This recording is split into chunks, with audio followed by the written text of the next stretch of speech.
Grammy 2026, são reveladas datas e novas categorias da premiação. Comeback da Fergie, depois de 10 anos, hit antigo do Black Eyed Peas volta aos mais ouvidos. Sabrina Carpenter debuta no topo e causa polêmica com o anúncio de novo álbum. Finalmente veio a confirmação de que a vida da Madonna ganhará série nos streamings. Eu me chamo Matheus Carvalho. Eu me chamo Henry E Kress. sejam bem-vindos ao Kiss Pop. E aí, amades, bem-vindos.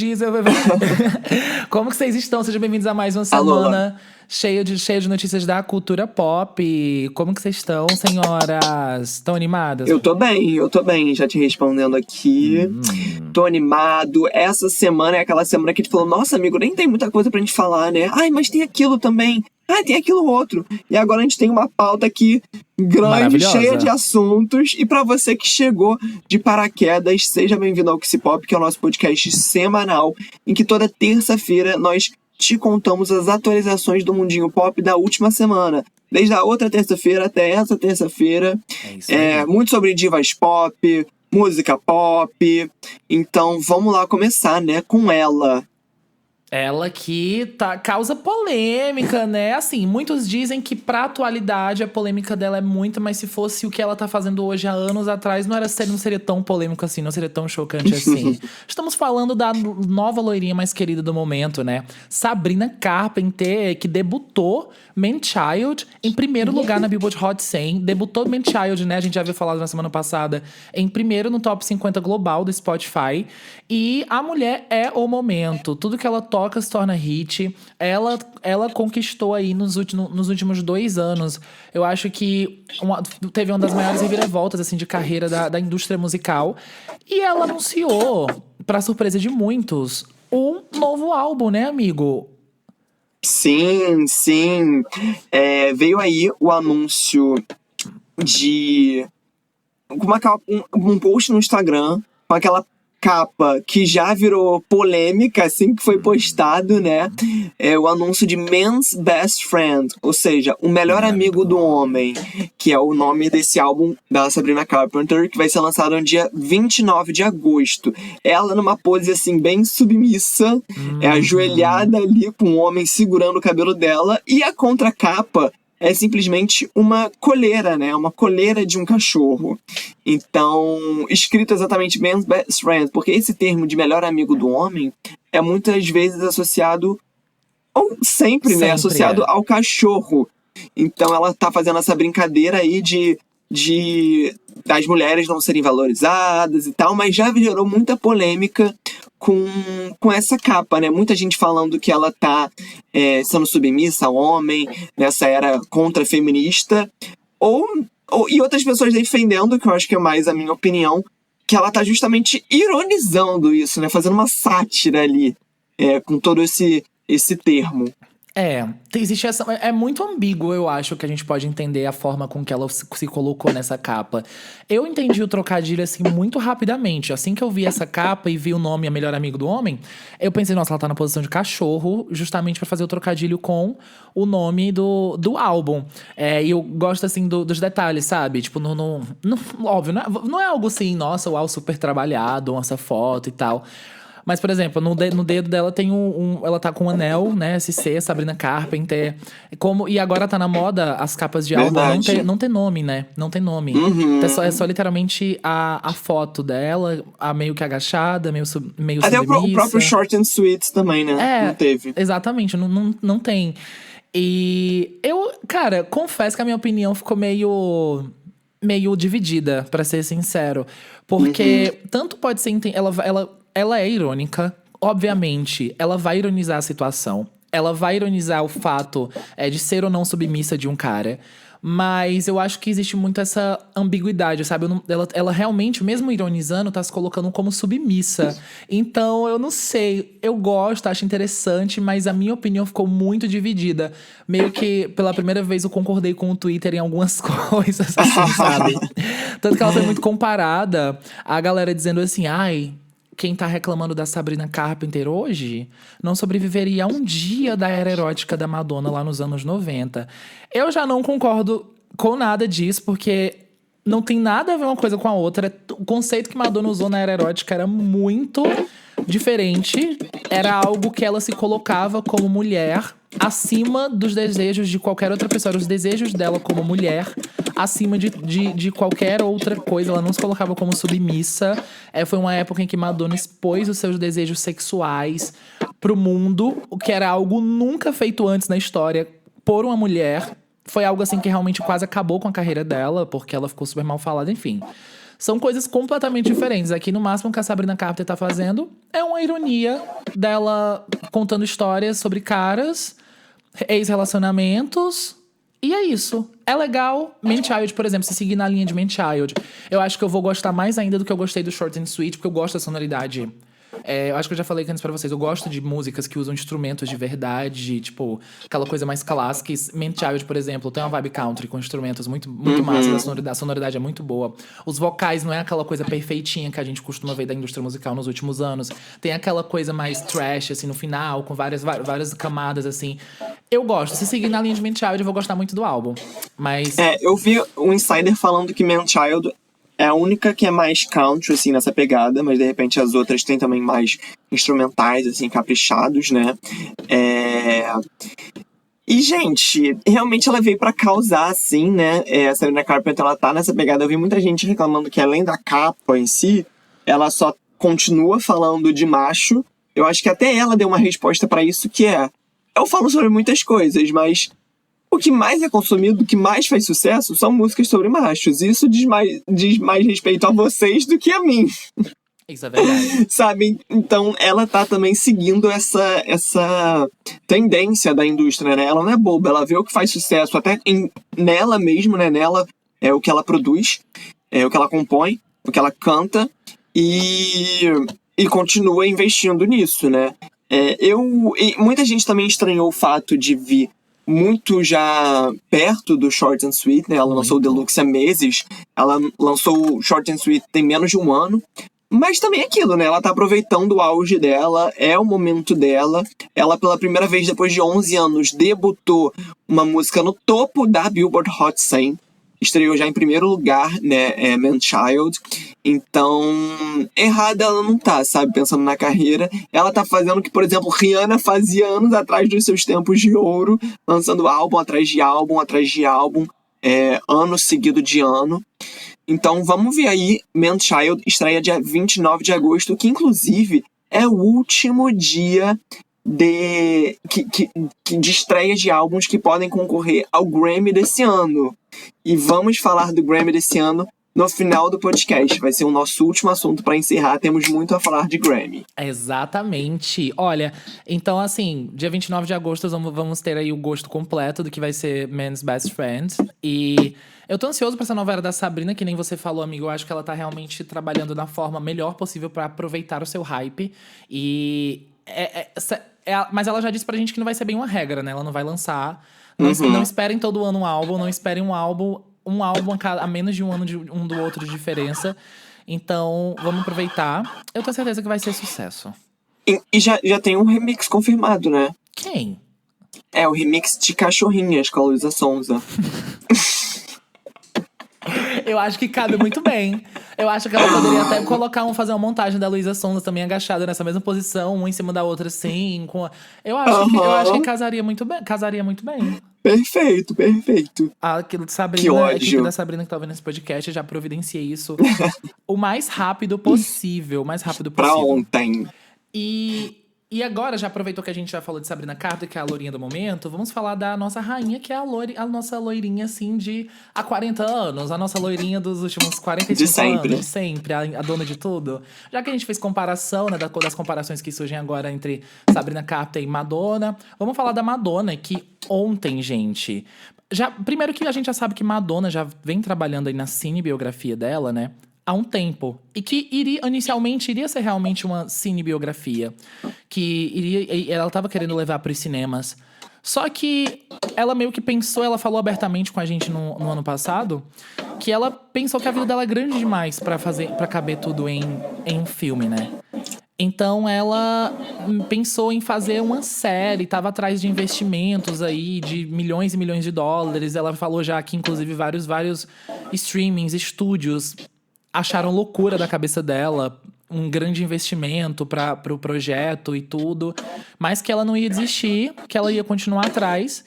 E a gente recebeu a confirmação agora em maio, assim, que ela vai se juntar com o Shaw Levy, acho que é assim que fala, né, Mika? É o mesmo diretor de Deadpool e Wolverine, pra lançar uma série biográfica na Netflix.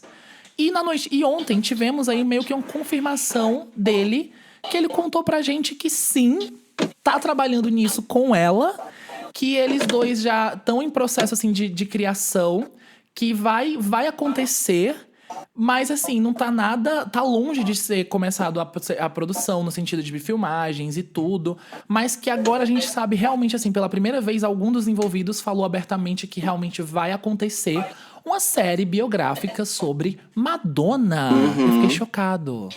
Exato, o Sean Levy, que é o diretor de Deadpool e Wolverine, de Stranger Things também, de muitas produções de sucesso. Ele conheceu Madonna, assim, mais intimamente, quando ele pediu licença ele pediu para licenciar a faixa Like a Prayer pro seu filme, né? Que inclusive ele foi numa entrevista e contou essa história, que é bem engraçado e tal, que ele foi até a casa da Madonna e tudo. E isso resultou nessa conexão criativa dos dois em transformar a vida da rainha do pop numa série. E eu acho realmente, assim, perfeito. Se, por exemplo, acho que a gente até já debateu sobre isso em algum outro episódio do podcast. Sei lá, se cada temporada forem 10 anos da vida dela, 10 anos da carreira, né? E, por exemplo, ela tem 40 anos de carreira, então você pensa em 4 temporadas, tem muito tempo pra desenvolver aí, né, cada história, cada projeto, cada álbum. Realmente, uma série, ela tem a licença, né, ali de contar com muito mais detalhes uma vida, uma história, desde que seja bem pensada, né, bem planejada, que não vire bagunça, porque às vezes a gente vê isso também das séries, que começa muito bem e depois vai desencaminhando, né. E uma série de Madonna ainda, assim, sabe, tem tudo pra dar certo, se feito com planejamento, com calma, que parece estar sendo realmente tudo bem planejado.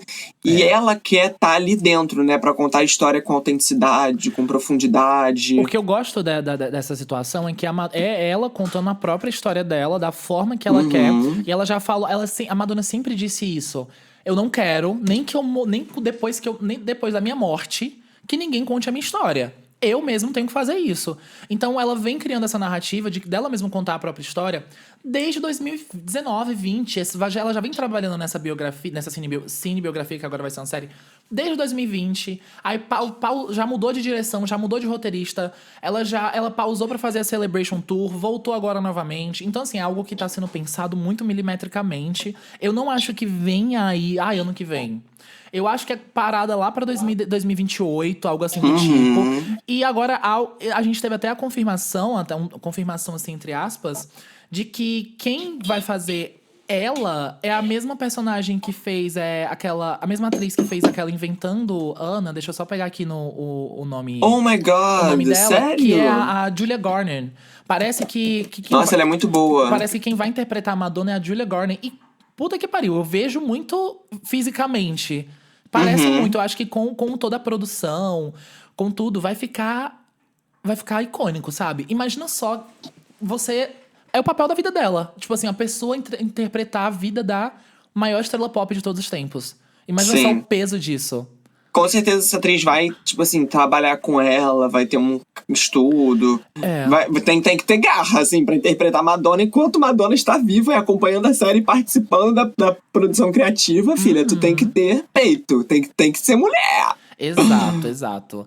E ela foi escolhida aí pra o papel desde 2022. A Madonna já postou foto com ela. Então a gente Sério? ela tem elas estão tendo uma relação ali. Elas foram vistas juntas algumas vezes. Então eu acho que muita gente da indústria se candidatou pra esse papel. Eu lembro que várias atrizes começaram até a postar fotos, assim, vestidas de Madonna. Então eu acho que já deve ter rolado uma série de testes, assim, gigantesca. E pra chegar na Julia Garner, pra Madonna já ter postado foto com ela há anos. Verem elas juntas, eu acho que a Madonna deve estar ali sondando ela, enchendo o saco da garota direto, assim, ó. moldando a menina, que eu tenho certeza que quando ela finalizar as gravações desse projeto, ela não vai mais nunca mais desencarnar a Madonna de dentro dela. Eu acho que tá sendo um processo bem, assim, longo, mas que seja mas para que fique da melhor forma, assim, perfeita, sabe? E eu, olha, cara, eu como um grande fã de Madonna, não existiu notícia melhor pra mim do que ela ter escolhido fazer uma série ao invés de um filme. Porque eu não vejo, eu não vejo a vida da Madonna como que ela poderia colocar isso em 2 horas de filme. Ou nem em 3 horas. É, realmente tinha que ser uma parte ou outra, ia ficar faltando coisa e tal. Acabei de ver uma matéria aqui sobre a Julia Garner e parece que realmente ela é a principal escolha, né? Pelo menos por enquanto. É. Óbvio que não começaram as gravações ainda tá na fase inicial de desenvolvimento ali dessa série, dessa minissérie. Mas ela já foi até no palco da Celebration Tour, né? Naquela parte de Vogue e tudo. E já participaram de outros eventos sociais também, como a festa, o after party do Oscar, tradicional da Madonna. Então... Já tá encaminhado isso tudo. aí. Eu acho que vai ser ela mesmo, porque se não fosse nenhuma das outras atrizes que a gente soube que se candidatou ao papel, a Madonna continuou uma relação, assim. Então eu acho que pra Madonna tá tendo uma relação com ela e sendo vista com ela, eu acho que é porque, poxa, vai ser ela. Chique. E eu super vejo, assim, fisicamente, tudo. Eu acho que ela se encaixa em tudo. Até você ver que ela, fisicamente, ela mudou nos últimos anos. Porque quando ela fez, por exemplo, Inventando Anna, ela era bem diferente. Ela tava um pouco mais, assim... Sim.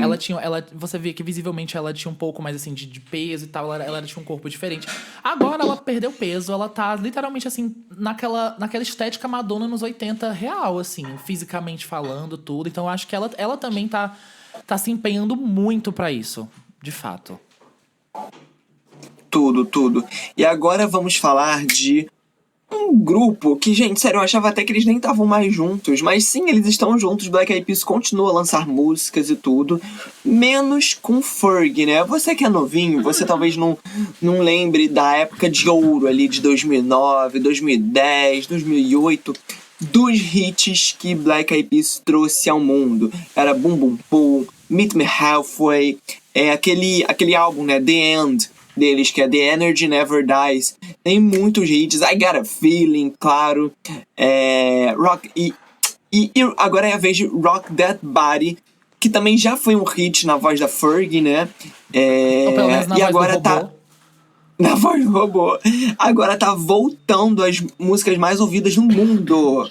Por que será que é agora?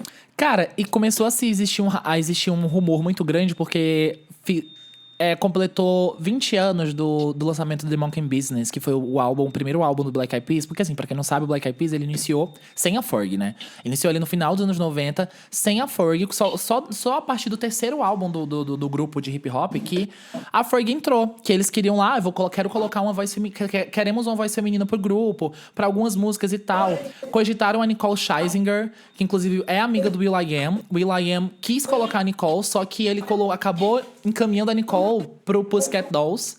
Aí quando ele viu que a Nicole tinha dado certo no Pussycat Dolls, foi aí que ele pensou, cara, a gente precisa de uma voz feminina no grupo. Aí conheceu ali a Fergie e tal, começou a trabalhar numas músicas que, inicialmente, a Fergie, ela ia começar sendo uma participante vocal ali de algumas músicas, sabe? Não era algo tipo, ela vai se tornar a quarta integrante. Mas, cara, o match foi tão perfeito que foi só hit atrás de hit após ali, né? Sim. Então, após 20 anos do primeiro álbum de lançamento do The Monkey Business, começou a assistir a especulação que, eles vão retornar agora, Fergie vai retornar pra uma nova turnê com eles e tal e tal. O que já foi desmentido, né? Um dos integrantes do Black Eyed Peas já disse que a Fergie não quer voltar, que ela tá vivendo uma vida aí ligada ao filho dela, à família dela, que ela não quer realmente voltar. Sim, pois é, isso já foi desmentido, mas acho que a nostalgia dos fãs continua aí com esperanças, né? Inclusive, muita gente fala de repente Black Eyed Peas em Copacabana em 2026, fortes rumores e tal. Eu não sei, eu acho que se realmente eles voltarem com a Fergie, seria tudo, assim, né? Mas eu acho que sem a Fergie eles não têm força suficiente pra arrastar multidões. Não falando mal de Black Eyed Peas, eu adoraria, assim. Eu acho que todo mundo que viveu, assim, essa época de ouro deles ama Black Eyed Peas. Não tem como você não gostar das músicas, você não amar, sabe? Você não lembrar, ter essa nostalgia. E, inclusive, um fato curioso aqui. Sabia que eles já fizeram um show gratuito na praia no Rio de Janeiro? Só que foi em Ipanema. Se eu não me engano, eu não sei nem se foi Réveillon, acho que nem foi Réveillon. Foi em Ipanema em 2006, assim, até o Peter foi. Ele tem registros lá, Peter, meu namorado. Outro dia ele reviveu um DVD antigo dele, alguma coisa assim, que era esse registro desse show.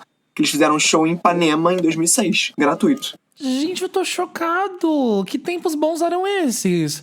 Em Ipanema, como assim? Eu tô chocado. Cara, mas eu compartilho da sua opinião. Eu gosto do Black Eyed Peas, mas assim, sem Fergie, não rolaria pra mim. Nem teria vontade de ir, porque pra mim ela é a cereja do bolo que falta no Black Eyed Peas. Então eu acho que só rolaria mesmo um grande sucesso, assim, se fosse com ela. Mas eu tô chocado da notícia desse show, não sabia, não. Acabei de ver aqui a notícia de dia 1º de janeiro de 2007, então acho que foi Réveillon mesmo. G1. Público vai ao delírio com o grupo Black Eyed Peas. 1 milhão de pessoas pulou o som do hip hop na praia de Ipanema. A chuva fina não espantou a multidão. Do posto 8 ao 9. Amigo, eu tô chocada. Sim, em 2006 tudo. eles colocaram... 2006 pra 2007 eles colocaram 1 milhão de pessoas na praia de Ipanema. Imagina só que agora, tendo a maior demanda ainda, por conta que as pessoas... Tá há muitos anos sem shows, assim, com a Fergie. Imagina só se a Fergie volta, eles vão pra Copacabana. Cara, exato. Eu acho que seria um recorde de público, né? Até porque o Black Eyed Peas é aquele tipo de público... tem aquele tipo de público misto. Não é, por exemplo, só os Sim. LGBTs que gostam.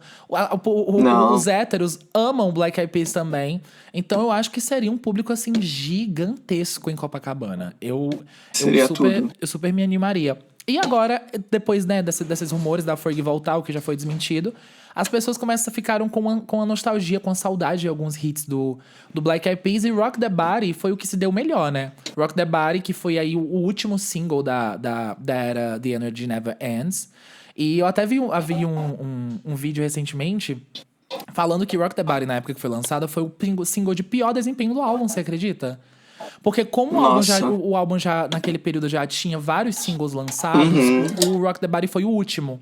E como as rádios já estavam assim, nossa, não aguento mais tocar Black Eyed Peas, quando o Rock the Body foi lançado, foi o pior desempenho. E só conseguiu pegar, assim, um top 10 na Billboard Hot 100 porque eles estavam muito fortes na época. Nossa, isso porque foi o pior desempenho, né? Imagina os outros. Pior desempenho é top 10 da Hot 100.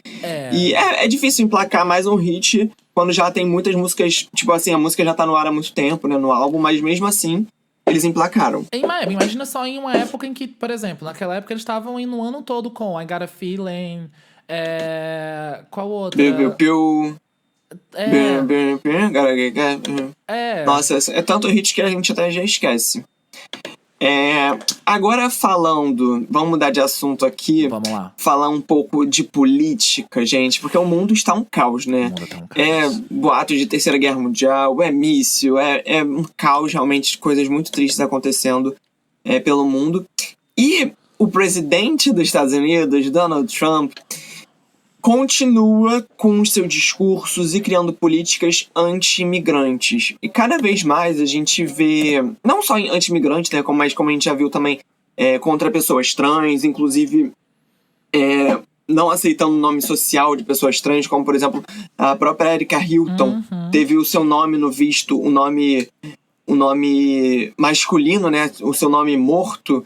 A própria Jules, que interpreta Jules em Euphoria, agora a Hunter, ela também já postou que o seu passaporte novo veio com o seu nome morto, né, o seu nome antigo, coisas assim, trágicas. E agora várias celebridades, vários artistas estão se posicionando contra a política anti-imigrante do Donald Trump, como, por exemplo, Olivia Rodrigo, Camila Cabello e Addison Rae. Cara, eu acho muito foda a Olivia Rodrigo, sabia? Porque, só pra falar um pouquinho sobre ela, porque ela sempre se posiciona muito bem politicamente em relação às coisas que ela acredita, aborto, né? Na última turnê dela, existiam vários panfletos de ONGs e tudo relacionadas ao aborto, ao direito sobre o próprio corpo, a conscientização sobre isso. Ela tem ela vem, acho que nem é muito comentado sobre isso e ela não recebe tanto crédito pelas opiniões e coisas que ela faz pra ONGs ONGs e opiniões políticas. Mas, nesse caso, a Olivia se posicionou comentando sobre essa lei anti-imigrantes do Donald Trump, né? Que tá acontecendo em LA, com, tipo, 3 mil deportações diárias. Então, tipo, é algo surreal. E ela comentou, ó, morei em Los Angeles a vida toda e estou profundamente chateada com essas deportações violentas dos meus vizinhos sob a atual administração. Los Angeles simplesmente não existiria sem imigrantes. Tratar membros trabalhadores da comunidade com tão pouco respeito, empatia e devido processo legal é horrível. Então, Bizarro. É bizarro. Ela tá certíssima. Ela realmente sempre se posiciona muito, muito bem. Já Addison Rae, ela se posicionou também, postando a seguinte frase: estou muito decepcionada e perturbada com o que está acontecendo no nosso país. Esse país não poderia existir sem imigrantes. Todo ser humano merece o direito de existir em um ambiente que o faça sentir-se seguro, amorosamente protegido e acolhido. E postei o link também de uma... Pelo que eu entendi, nesse link você pode ficar atualizado e ficar envolvido nesse assunto. E realmente, gente, pra quem já foi nos Estados Unidos, em qualquer lugar assim, né? Eu já fui em algumas cidades dos Estados Unidos, principalmente Nova York, Los Angeles, Orlando, também você percebe que, assim, o comércio só existe por conta de imigrantes. Assim, tudo, desde, sei lá, de uma lojinha pequena até uma loja grande. A maioria dos funcionários, você percebe que são imigrantes, principalmente latinos, sabe? Tem bairros secundários, assim, né, que é só de imigrantes, que as pessoas só falam espanhol, sabe? Se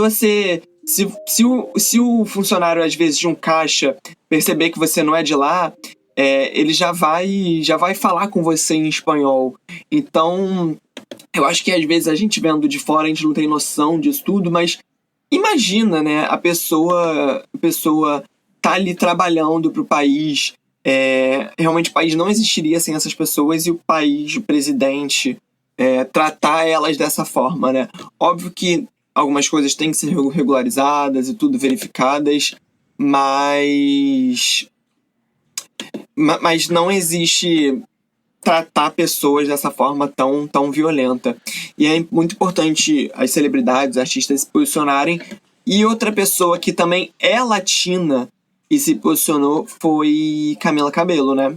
Ai, sim, a Camila Cabello, que foi morar nos Estados Unidos aí quando ela tinha 7 anos de idade, né? Ela que vem... De onde que a Camila veio mesmo? Vem mesmo? Acho que é de Cuba. Ela, né? De Cuba, né? De Cuba. E ela postou um textinho também falando, ó... Meus latinos, os tenho no coração nestes momentos.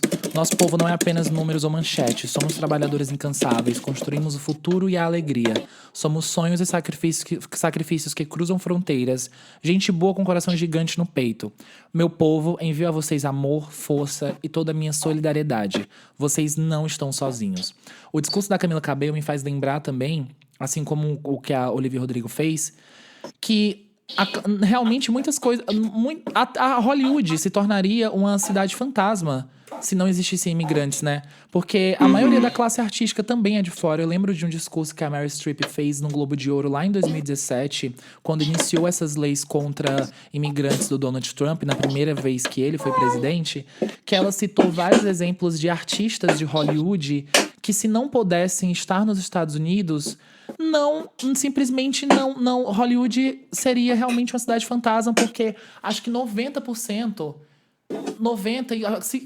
acho que arrisco dizer que até mais, são de pessoas, são de imigrantes, né? Então, muita gente veio de fora, a própria Camila Cabello, que é de Cuba, vários outros atores, atrizes, são pessoas que não nasceram nos Estados Unidos, sabe? Então, é muito bizarro imaginar tudo isso que tá acontecendo, sabe? E a gente vê que são pessoas, assim, levando já pro lado... Já que estamos falando sobre política, os governos de direita, eles têm, na maioria das vezes, essas ideologias, né? Essas congregações, essas coisas assim. Isso me deixa, infelizmente, assim, muito indignado, né? A gente espera que melhore, que tudo que tudo dê certo. Tá acontecendo muita coisa. Aconteceu operação de repressão, aconteceu manifestação em Los Angeles, toque de recolher. Então tá meio caos, assim, sabe? Querendo ou não, essa pressão artística, pressão da população também é importante. É verdade. Falando aqui de Camila Cabello, vamos puxar pra um assunto que ela vem cancelando alguns shows aí. No último mês, ela cancelou uns 4 shows. E na última semana, ela cancelou um show em Singapura que faria em agosto. E tem muito fã aí com medo dela cancelar o The Town, que, né, ela vem pro The Town em setembro.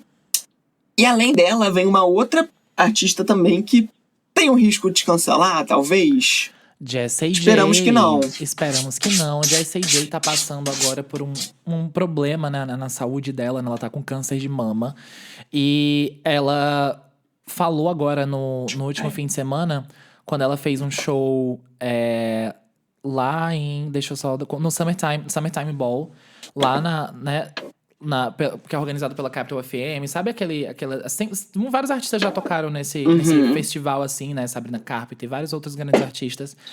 E ela falou algo que me deixou muito no receio dela cancelar o The Town. Porque ela disse assim, olha, este é meu último show antes de vencer o câncer de mama. Que após o Summertime Ball, ela vai, né, iniciar o seu tratamento contra o câncer de mama. E a gente, assim, eu envio...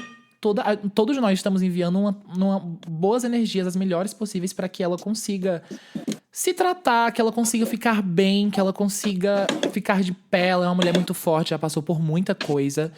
Mas temos aí o show dela no The Town em setembro, né? Que é pra acontecer. E a gente sabe que um tratamento contra o câncer não é algo fácil. E, querendo ou não, existe aqueles... Óbvio, a saúde dela em primeiro lugar. Foda-se o show, o importante é a saúde dela. Mas fica aquele pensamento, assim, aquele receio dela cancelar no The Town, né? Pelo jeito que ela falou, parece que é algo bem planejado, sabe? Então, ela contou que descobriu a doença há 9 semanas por um vídeo, né? Ela tinha postado. E então já tem um tempo, ela tá em estágio inicial. Ela falou que é o último show justamente porque ela tem uma cirurgia programada, né? Que vai ser em breve. E eu imagino que os médicos disseram que... depois da cirurgia ela vai estar curada, ou pode estar com X sequela e pode voltar a trabalhar em tanto tempo. Então eu imagino que se tudo correr bem, né, que a Amém vai correr pelo que ela falou, pelo que está previsto, assim, como está em estágio inicial e tudo, ela já volta aí para se apresentar no The Town em setembro, né? Dia 13 de setembro, que é a apresentação dela. Eu imagino que vai tudo correr bem. Pelo andar da carruagem, às vezes a Camila Cabello tem mais chances de cancelar do que ela, que a gente também não sabe o que tá acontecendo. Mas fica essa pulga atrás da orelha, né? E ela tá, assim, num momento muito paz com ela mesma. Ela lançou agora recentemente um single chamado Living My Best Life, né? Vivendo minha melhor vida, minha melhor fase. E então, assim, as energias dela está muito boa pra que tudo ocorra da melhor forma possível, assim. Então, espero que dê tudo certo. Agora, tem outra diva pop passando por um problema de saúde e que também cancelou um show recentemente. A nossa diva pop brasileira, Anitta, que cancelou a sua apresentação no São João de Campina Grande, na Paraíba. Quem é nordestino sabe que o São João de Campina Grande, na Paraíba, é algo, assim, gigantesco. É tipo o Rock in Rio nordestino. É algo que todo artista brasileiro sonha em cantar lá, em tocar lá. E a Anitta, ela cancelou, e assim que ela cancelou, que a gente não soube o motivo, né, aparente, disseram que era problema de saúde e tal e tal. Mas a gente muitos fãs vêm naquela picuinha, naquela coisa de fazer meme com a situação da Anitta agora ser uma pessoa muito de paz e amor, muito de bem com a vida, das pessoas pensarem assim, ela só não quer trabalhar. Ela cancelou o Coachella, ela só não quer trabalhar. Mas aí não, ela veio realmente... ela tem uma comunidade no Instagram. Você já entrou naquele canal dela no Instagram? Cara, pior que eu não entrei, mas eu quero entrar. Ela manda uns áudios lá que parece que a gente tá conversando com ela, assim, acho bem interessante. Eu acho isso ótimo. E ela foi e falou assim... Você quer ler o que ela falou? E lê o que ela falou pra gente. Falar. Olá a todos os meus fãs, estou vindo aqui mandar esse áudio para vocês, porque a gente teve que informar que, infelizmente, não vai ser dessa vez meu primeiro São João de Campina Grande.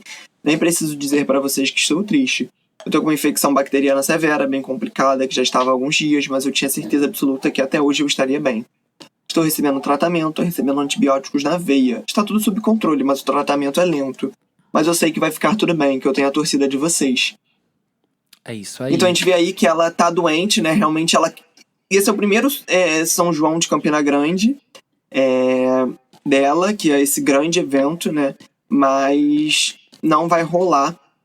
E a gente vê que ela também ficou triste. E ela falou... depois ela ainda finalizou assim: já estou de volta, tenho certeza que já isso vai acontecer, com todo o apoio da minha família, com todo o apoio de vocês, da minha família, dos meus amigos, todo mundo. Amo vocês sempre, penso em vocês todos os dias. E em outro momento ela ainda falou que tem sido um ano desafiador para mim, nesse sentido dos compromissos, de alguns cancelamentos. Então, essas questões de saúde estão interferindo nos seus compromissos profissionais, né? Eu vi até que tinha saído uma notícia do Popline comparando a quantidade de lançamentos dela ano passado até a data de hoje, né, em junho, e desse ano, que foi tipo assim, muito menor. Acho que ela lançou 8 músicas esse ano, sei lá, 27 ano passado, no mesmo período. Então eu acho até bom ela lançar menos música, porque ela lança muita coisa que acaba não sendo tão trabalhado, tão bem valorizado, mas não por causa de saúde, né, realmente. Não, assim, eu acho que o pouco que ela tá fazendo esse ano ainda seria o muito pra muitos artistas, sabe? Porque, sim, querendo ou não, mesmo fazendo pouca coisa, ela ainda tá lançando, ainda tá na ativa, assim, de alguma forma, sabe? Ela falou, né, ela vem falando pra gente sobre aposentadoria, ficar um tempo afastada e tudo. E, de fato, ela só aparece pra fazer show, por exemplo, assim, em coisas muito específicas, muito grandiosas, ou então quando chega Réveillon e ensaios da Anitta. É o que ela faz, sabe? Sim, também ela não para. Mas ela, no decorrer do ano, ela tá lançando música sempre e tudo, então a gente fica aqui na torcida pra que a Anitta volte logo a ativa, e que ela fique bem o mais rápido possível, né? E é isso aí. Tanto que ela é tão... acho que pra ela cancelar show é algo muito ruim pra ela mesmo, porque ela não gosta de cancelar, ela é muito profissional. Ela não cancelou nem o show que ela teve esse ano no dia do Grammy, que ela estava concorrendo, né? Uhum. E por falar em Grammy, né, amigo? Agora vamos falar sobre... O link dele. O link dele, gostou? Gostaram do link, meninas? Gostei. O Grammy que mudou regras, adicionou novas categorias. Gente, vai ser um Grammy bem diferente ano que vem, né, amigo? Vai ser um Grammy bem diferente, com algumas novas categorias, né? Então, vamos começar falando do Best Country Album, que depois... acho que essa foi a mudança mais polêmica, né? Depois da vitória da Beyoncé com Cowboy Carter, né, em melhor álbum country, essa categoria vai ser dividida em 2 novas categorias: a Best Contemporary Country Album e a Best Traditional Country Album. Então, assim, melhor álbum country tradicional e melhor álbum country contemporâneo. O que seria no sentido de, assim, contemporâneo, um álbum atual, recente, moderno, com uma sonoridade diferente, e tradicional, um álbum country tradicional, né, naquele country raiz e tal. Então, a mudança, ela tá sendo vista aí por muita gente como... Muita gente achou algo importante para abranger mais subgêneros do country, dar voz para mais artistas novos. Já outros veem como uma divisão aí entre artistas negros e brancos do gênero nos Estados Unidos. A gente sabe que a Beyoncé, ela trouxe essa voz importante negra pro country, que originalmente é um gênero negro, né? Surgiu da população negra. Mas o country é atualmente um gênero muito branco, machista, conservador. Então, até que ponto isso vai funcionar na prática, né? Será que artistas brancos estavam sendo no traditional e, sei lá, o Shabuzi, que é um artista negro, vai ser no contemporary? Por aí vai. Eu vejo isso de 2 formas, né? Que eles estão querendo fazer essa divisão, que nem eles fazem pop e R&B, né, há muitos anos. Sim. Que eles consideram artistas negros que lançam álbuns e músicas pop, assim, maravilhosas, mas que são considerados na categoria R&B, né? Tipo, tivemos essa polêmica já com The Weeknd e tal. E eu vejo também de uma forma que eles estão fazendo isso meio que pra dividir, porque, por exemplo, o álbum Cowboy Carter, ele ganhou o melhor álbum country, mas ele não é um álbum country completamente. Então, será que eles estão querendo dividir, tipo assim, um country mais moderno vai pro contemporary, e o mais tradicional, tipo, que realmente é um countryzão, com todos os instrumentos de country, banjo e vai pro Best Traditional Country Album, sabe? Porque, querendo ou não, eu acho que dentre os críticos de country, dentre a galera country, o Cowboy Carter ter vencido o melhor álbum country, deu meio que uma polêmica. Acho que nem pelo fato da Beyoncé ser uma artista negra vencendo a categoria, mas acho que pelo fato do Cowboy Carter ele não ser, de fato, assim, um álbum country. 100% country, né? 100% country, né? Então eu vejo dessas duas formas. Pode ser realmente o Grammy, que a gente já sabe como que é. Ele querendo separar artistas negros e brancos, ou realmente ele falando agora, olha, o country mais moderno vai pra um e o country tradicional vai pro outro. Pode ser mais ou menos isso. Isso. Legal. E agora, uma das mudanças também mais faladas é que voltamos a ter uma categoria de melhor capa de álbum. Ela surgiu em 1959. O primeiro ganhador foi o Frank Sinatra, que inclusive foi diretor de arte da própria capa, então por isso que ele ganhou. Não é só porque, a capa da Beyoncé ganha o melhor álbum, melhor capa de álbum, mas ela não tá acreditada como diretora criativa ali, ela não vai ganhar. Quem vai ganhar é a equipe ali, né, de criação. E ela voltou depois eu acho que teve muito a ver realmente a vitória de Brett no Best Recording Package, né, que é essa categoria aí que também deixou de existir. Ela teve algumas mudanças e unificou a uma outra, que é Best Boxed or Special Limited Edition Package. Então, assim, praticamente eles juntaram essas duas categorias que falam sobre o pacote ali todo do álbum. Então, toda ali um encarte, como o álbum é feito de forma editorial, né? Então, impresso e tudo isso. E isolaram só a questão da capa, que também a capa não é só algo impresso, né? Então a capa também vai ali para os veículos digitais e tudo. Então temos aí a categoria de melhor capa, e eu já tô pensando assim, quais álbuns poderiam ter ganhado nos últimos anos melhor capa? Eu acho que vai ser já uma categoria icônica, sabe? Eu chuto que Beyoncé teria vencido nos últimos anos, tanto com Renaissance quanto com Cowboy Carter, porque pra mim as capas da Beyoncé dos dois últimos álbuns são icônicas, assim. São coisas, assim, que são replicadas pelos fãs. São capas, assim, maravilhosas. Charli XCX viraria meme, né, nessa categoria com Brad, porque fundo verde e a letra simples, eu acho que viraria meio que um meme, assim. A galera com certeza ia dizer, vai vencer o Grammy de melhor capa. Eu acho que teria contribuído mais ainda pro meme que se tornou essa capa. Mas eu acho que é até uma boa para os artistas investirem mais em capas. Eu tô achando as capas dos últimos álbuns, assim, muito simples. A galera não coloca mais nome, porque não precisa, né? Tem lá no Spotify, nos streams, o nome de cada álbum. Mas eu tô achando uma coisa muito simples. Muita gente não tá investindo, assim, em algo mais conceito. Tem poucos, assim, que vem na minha mente que eu penso, nossa, que baita capa. Tipo, The Midwest, eu sempre esqueço o nome desse álbum. Da Chapel Roan. Da Chapel Roan. The Midwest. Ai, amigo, você quer mais... The Rise and Fall of the Midwest Princess. The Rise and Fall of the Midwest Princess. Eu amo a capa daquele álbum, eu acho icônica. Sim. Existem alguns, assim, que ainda seguem algo mais icônico, mas tem artistas grandes que estão fazendo trabalhos incríveis que não tem capas, assim, tão icônicas. Tipo, eu não gostei tanto da capa do Mayhem, assim, pra obra que foi. Eu acho que qualquer frame do clipe de Abracadabra renderia uma capa muito mais icônica, sabe? Então acho que essa categoria vai contribuir pra que os artistas invistam mais agora nas capas. E temos aqui uma linha do tempo. De 62 a 65... né, a categoria surgiu em 59. Aí de 62 a 65, essa categoria foi dividida em clássica e não clássica. Então, melhor capa clássica e não clássica. 66 a 68 foi separado em categorias de artes gráficas e fotografia. Então, uma só para fotografia e outra para artes gráficas. Em 74, o nome do prêmio foi alterado para melhor pacote de álbum, que é aquele Best Package, né? Em 94 foi alterado novamente para melhor pacote de gravação. E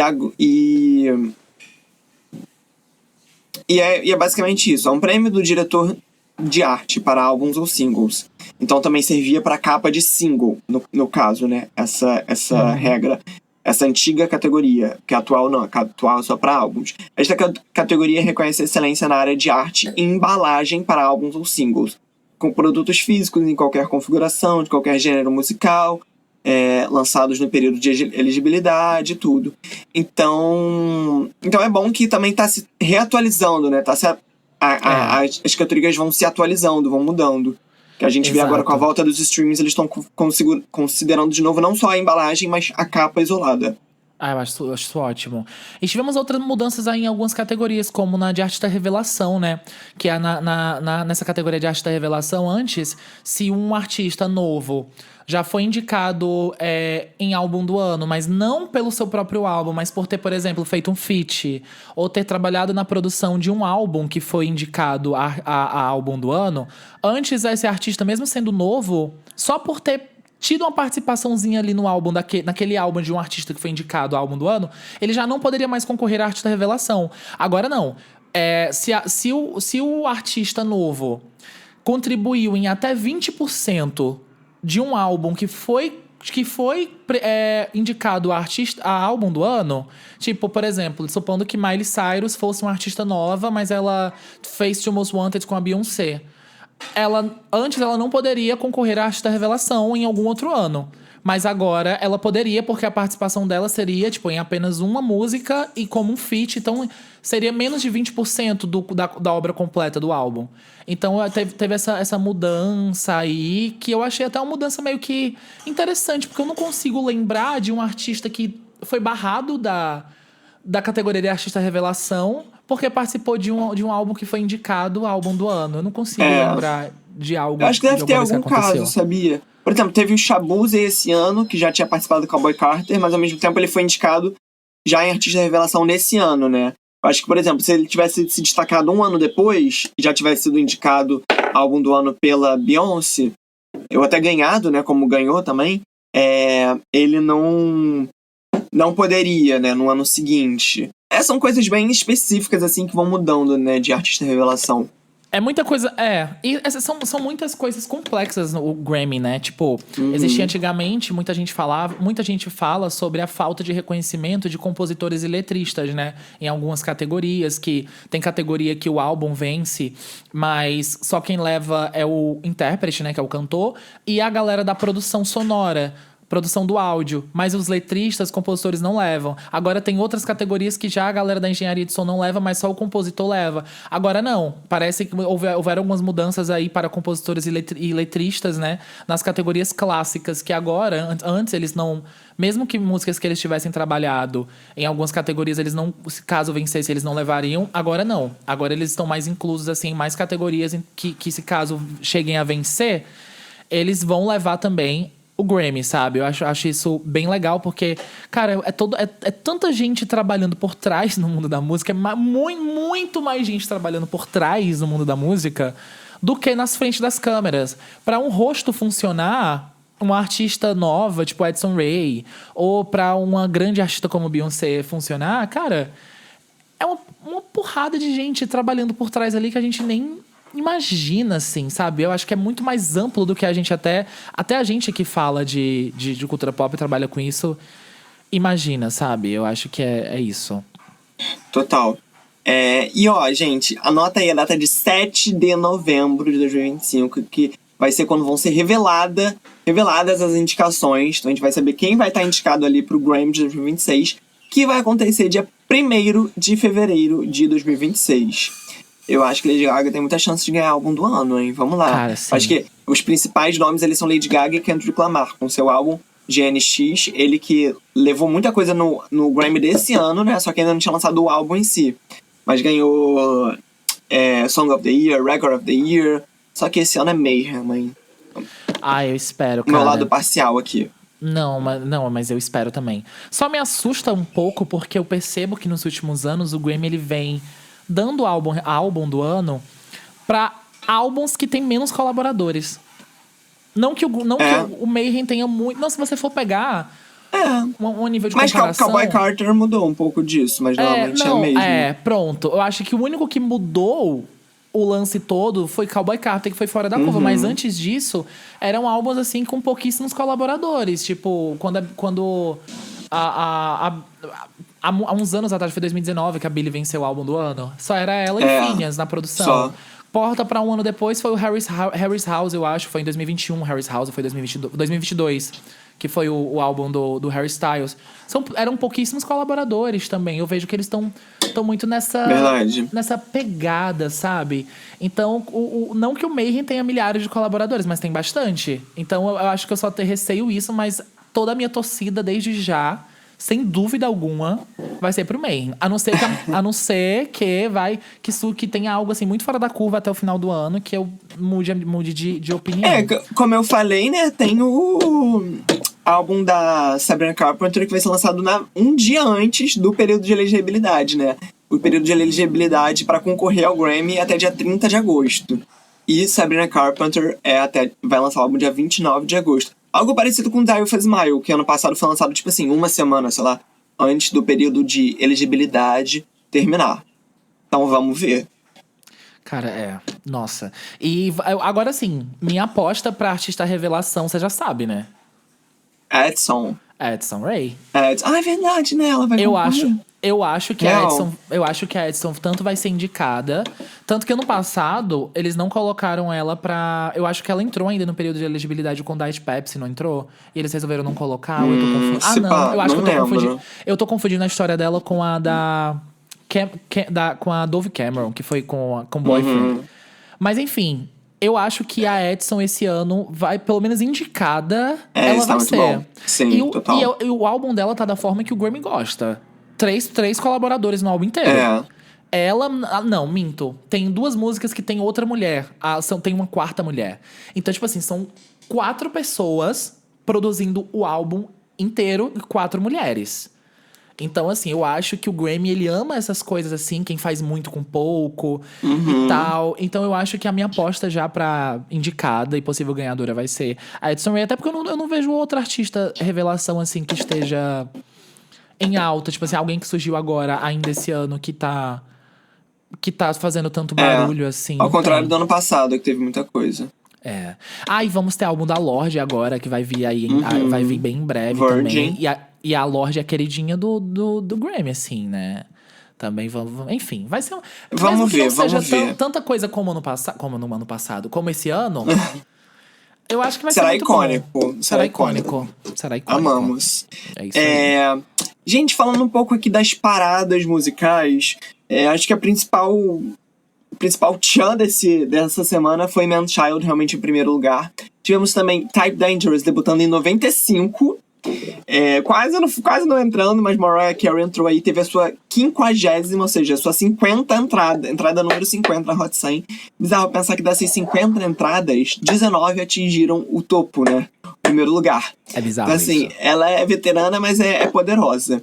Muito já poderosa. Na Billboard 200, Addison, já que a gente tá falando dela, estreou em 4º lugar, com 48 mil unidades vendidas.